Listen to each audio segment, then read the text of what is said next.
you know, I don't think they needed to do at that point.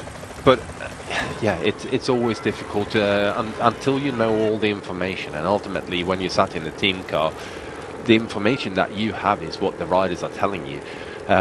You know, you can't really see too much on TV because the TV is ultimately too far behind what's actually happening on the road at that particular time. So yeah, you tend to trust the riders an awful lot, and they have to tell you, and that's why you need smart bike riders who are capable of making calls themselves and communicating with you. Hey, I'm enjoying this. We've got a late attack right onto the Hitsberg. As they went onto it, this is one of the riders from the Metec Solowatt powered by Mantel Dutch team. What a great move by him. What an audacious hit out. He's aimed right at the motorbike, and I have to say he was nearly on the back of the motorbike when he won. He's going to feel this because he's ripped over the Hitsberg. What a fantastic attack. Now let's see. I wonder if anyone can get across to him, and this could be useful, because otherwise he's going to be in a world of pain right now. That was absolutely megawatts up there, Maggie, wasn't it? It was. But a good timed move though. The way he came from a little bit further down the back of the group and just hit it perfectly as they came onto the climb. So yeah, nice to see. But I do think that there are enough riders left in this peloton here who really wants this to become a bunch sprint, and probably a few who kind of felt like, well, I was hoping to do that kind of a move, so I'm going to have a go now as well. They're an ambitious team, that Metec Solowatt team. Whenever I've commentated on races they're in, they're always active, and they're always happy and looking for opportunities of a little bit of an easing where they can attack. That did not surprise me at all. I'll try and pick out which one of their riders it is and give them a bit of a name check, because that's nice to see that, livening things up at the end and maybe offering himself there as a bit of a launching pad or a stepping stone for someone else. In this occasion, it's one of the Jumbo-Visma development team riders trying to go across to him. Yeah, trying to create that little bit of a group, but I think it's going to be very, very hard for them to open up any kind of gap. There has to be a complete hesitation behind from all the different teams, with sprinters kind of looking at each other. No, you got to ride this and bring this back. And you know, everyone has that sort of conversation with each other, and all of a sudden no one takes it, and that's when you get the gap. But with 8.2 kilometers to go, yeah, it's difficult. Yeah, we're into the outskirts of Beveren now, which is really a suburb of the city of Roeselare. And they're heading now due southward, right the way along the edge of Beveren, and it's getting busier and busier on these urban roads, right into the centre of the city in West Flanders, the city and municipality of Roeselare.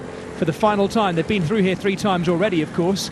RKS Amsic showing themselves much more readily now at the front. They split either side of a tiny metal post right on the edge of the cycle path there. Thankfully, everyone through smoothly.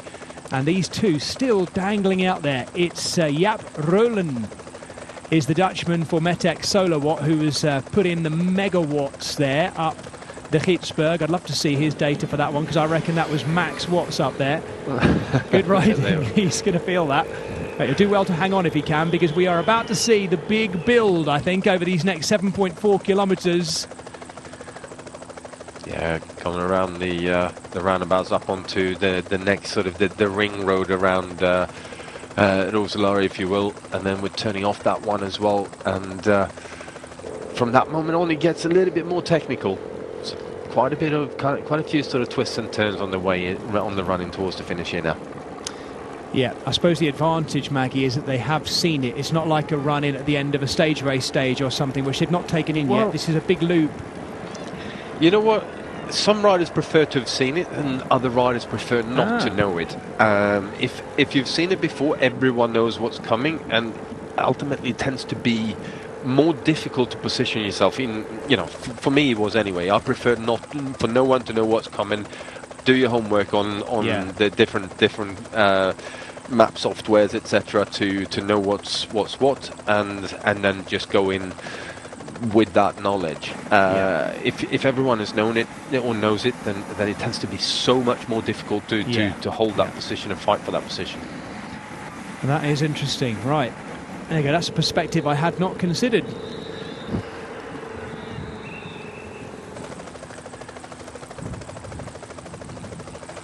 And as always, it's the race into these squeezes in and out of the little slip roads which take us into the narrower sections, and once again the thinning down of the peloton comes under the pressure of Soudal Quick-Step.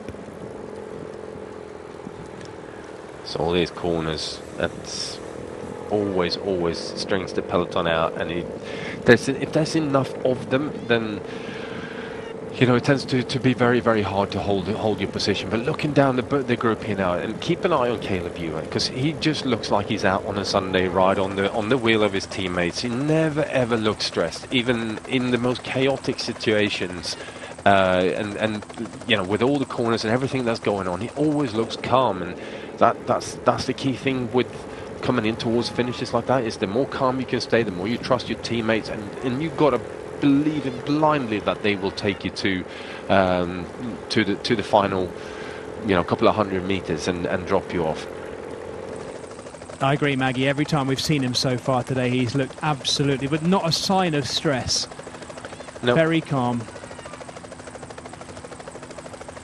And that is a stressful environment down there, isn't it? They're kind of split across two different death ridges there, three different sort of big slabs of concrete. Yeah. As they get close to that final 5 kilometres. Arkea Samsic just holding back a little bit, aren't they? As we see, a little bit of squeezing around Itamar Einhorn there, the Israeli national champion who's moved up for Israel Premier Tech, the team we've not really mentioned so far. Today they actually bring 3 Israeli riders in their team, which is good to see. Itamar Einhorn is no doubt the fastest of them, the national champion, and he has just moved up in that jersey.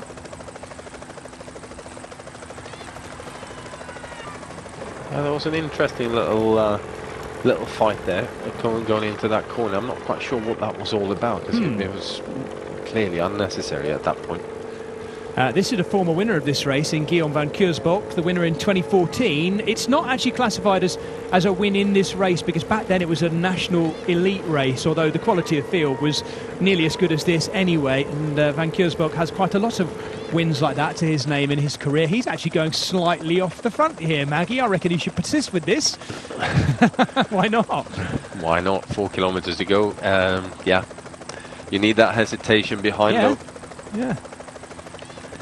There is a little bit of a hesitation there as well, but he's looking. This is obviously not his job for the day. He is supposed to be, maybe, I don't know whether Alexander Sorby is back in. I'm looking at the riders who are back there. I don't know if Sorby made it back in. He may have done, but they also have Karl-Patrick Lauk in there as well, the Estonian, who's got a good sprint on him. That's very definitely not what van Keursbach was supposed to be doing. But I don't know, Maggie. I thought he should have persisted with that. He had the gap. Yeah, I don't think you can do it. It needs to be planned to a certain extent, that you are going to do that, so that the rest of the team knows that okay, it's a possibility that one of our riders will go for an attack here, and we will be in a position to benefit from that. But if you don't know about it, then yeah, it's different. So these are the final 3 kilometres of this, the 6th edition of the professional version of the GROTE PRIJS Gempi MONSERE in West Flanders, racing into Roeselare, the city of Roeselare, and last year's second place finisher is now on the front in the shape of Dries de Bont, looking back to see where, well, who is he looking back for? Jakob Maresco maybe, Jensen Plowright maybe, the young Aussie. Yeah, and a lot of the time you're looking around to try and see where different riders from different teams are, as well as where your riders from your team are, and figure out the best place to be. So, you know, that communication within the peloton right at this moment, 2.6 kilometers to go, that it's so important. Caleb Ewan right at the back now of that Lotto Destiny team. I think he's last rider, so he doesn't appear to have a sweeper on his wheel either. No. This is Michael Schwartzman, the German, who's the next pulling for them. Mareczko is on the back there doing the sweeping on the wheel of Caleb Ewan. Wow, these are dangerous moments as the road continues to widen and then narrow again. And now we see DSM coming up in seemingly perfect time here. Sam Welsford right in the middle of them.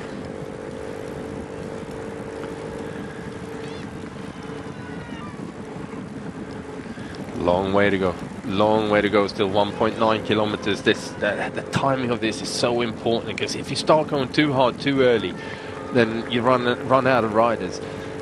So it needs to be a big turn from Lotto Destiny now. Yeah, they have 3 riders in front of Caleb Ewan. I presume it's Jared Drisners who's going to be the last man to go. I don't know, actually. It might be Rudiger Selig, looking at the numbers in the order they're in. Trying to see who his final lead-out man is there. Cofidis have come up with not quite enough riders. Pierre Allegat is second wheel there as well for Cofidis, so he's going to need to jump on something else with the number 71 on his back. He's in the right place to go, under the final K. That's that right-hander. Now they just literally have a long sweeping kilometre to bring them to the line, right up alongside the river here as well. And Lotto Destiny still have control of this, Maggie. Do you think they can maintain this? They're looking good at the moment anyway, that's for sure. And I think they're just fighting for position. But look at Alderson Koenig coming up here as well. Yep. Waiting, staying cool. I think Plowright is their man, you know, because he's got the number 16 on his back. Who's he got behind him? No, that is Moresco. You're right. Moresco's not. You can't see his number, but that's Moresco on the back of Plowright. But they've just lost their lead there a little bit. And this is going into the final long sweeping corner. And Caleb Ewan is ready, but he's second wheel. He's going to have to go early this point. He's seen the line. Caleb Ewan goes. What kind of gap has he got? He's got Gerben Thiessen up alongside him. What can Thiessen do to challenge him? Right on the line. Caleb Ewan might have hung on, but the teammates of Gerben Thiessen are already celebrating. They might be listening to the words of our announcer on the finish line there. Gerben Thiessen came out from just behind Caleb Ewan, but did he have enough on the line? Nail biter. Maggie, what do you think before we see the replay? Before I do think that Caleb held on to that one, but it was close. It was definitely close. Difficult to see from that picture from the front there as well. Like, he did a really good job in staying with Caleb and not stepping off the wheel too early, but leaving it really late to come around him. And especially as Caleb had to open up his sprint fairly early, as we see here. So Arkea Samsic comes up, and there's a bit of an argy-bargy there going on between the Arkea riders and Lotto Destiny. And at this moment, I thought maybe they're running out of position. Maybe it's not quite perfect, but Caleb just stays cool, stays calm. It was Rudy Selig who was the last lead-out man as well for Caleb Ewan. I wasn't expecting that. And Gerben Thiessen just leaning on Hugo Hofstetter there as well. Hofstetter and Thiessen alongside each other, Maggie. That was very tight at that point. Yeah, it was quite tight.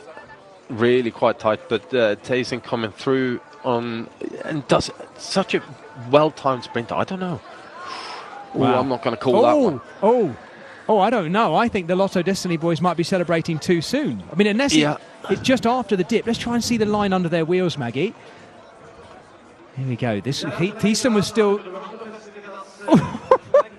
yeah, no, he might have it. He might have it, Ewan, there. Actually, Thiessen's looking across at him as well, isn't he, at that point? Trying to... I don't know. Well, but yeah, I think Arnaud Delis deserves to have the opportunity of, racing as well, and maybe going with a two-pronged attack to it and see, can he get over the climbs and see where they all end up. I think Pierre Allegat there has come in at about 5th as well, but it's a 4th or 5th by the looks of it, just behind Sam Welsford. Good sprint by the Cofidis man. Sam Welsford, having won yesterday, finishes today in 3rd. They both did dip, but it was the timing of those dips that differed ever so slightly as well. So there was your top 3, Caleb Ewan, Gerben Thiessen and Sam Welsford.